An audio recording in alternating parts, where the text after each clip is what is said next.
ഇൻവെസ്റ്റേഴ്സിന് വലിയ ബെനിഫിറ്റ് നൽകുന്ന ഒന്നാണ് ഡിവിഡൻഡ് പേയിങ് സ്റ്റോക്സ്. ഇന്ന് നമ്മൾ പരിശോധിക്കുന്നത് 2011 ശേഷം തുടർച്ചയായി ഏറ്റവും കൂടുതൽ ഡിവിഡൻഡ് നൽകുന്ന സ്റ്റോക്കുകൾ ഏതൊക്കെയാണെന്നാണ്. Welcome to Geojit spotlight. നിക്ഷേപവുമായി ബന്ധപ്പെട്ട എല്ലാ അപ്ഡേറ്റുകൾക്കും ഈ ചാനൽ സബ്സ്ക്രൈബ് ചെയ്യും.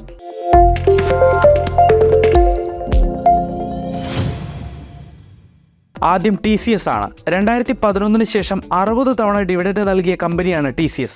ഏറ്റവും ഒടുവിലായി ഓഹരി ഒന്നിന് 28 രൂപയാണ് TCS ഡിവിഡൻഡ് നൽകിയത്. അടുത്തത് ക്രിസിലാണ്. 2011 ശേഷം 59 തവണ ഡിവിഡൻഡ് നൽകിയ ക്രിസിൽ ഏറ്റവും ഒടുവിലായി മെയ് 3 ഓഹരി ഒന്നിന് 7 രൂപ വീതം ഡിവിഡൻഡ് നൽകി.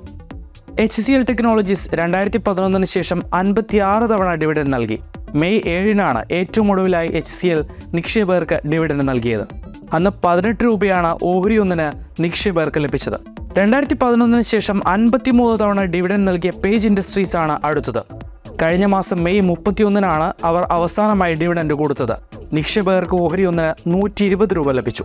2023 നവംബർ 20 അവസാനമായി ഓഹരി ഒന്നിന് 1 രൂപ വീതം നൽകിയ GMM ഫോഡ്ലറാണ് അടുത്തത്. 2011 ശേഷം 49 തവണ കമ്പനി ഡിവിഡൻഡ് നൽകി. കേരളത്തിൽ നിന്നുള്ള മണപ്പുറം ഫിനാൻസ് ആണ് അടുത്തത്. 2011 ശേഷം 48 തവണ ഡിവിഡൻഡ് നൽകിയ മണപ്പുറം ഈ മാസം ജൂൺ 5 ഓഹരി ഒന്നിന് 1 രൂപ വീതം നിക്ഷേപകർക്ക് കൈമാറി.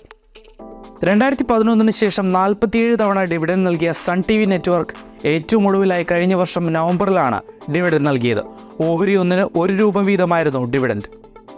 നെസ്ലെ 2011 ശേഷം 45 തവണ ഡിവിഡൻഡ് നൽകി.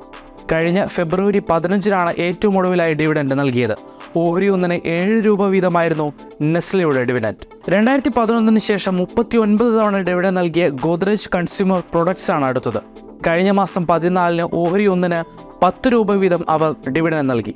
അടുത്തത് MRF ആണ്. 2011 ശേഷം 39 തവണ ഡിവിഡൻഡ് നൽകിയ MRF 3 രൂപ വീതം കഴിഞ്ഞ ഫെബ്രുവരിയിൽ നിക്ഷേപകർക്ക് നൽകി. Thanks for watching. Stay informed, stay invested and happy investing. Thank you.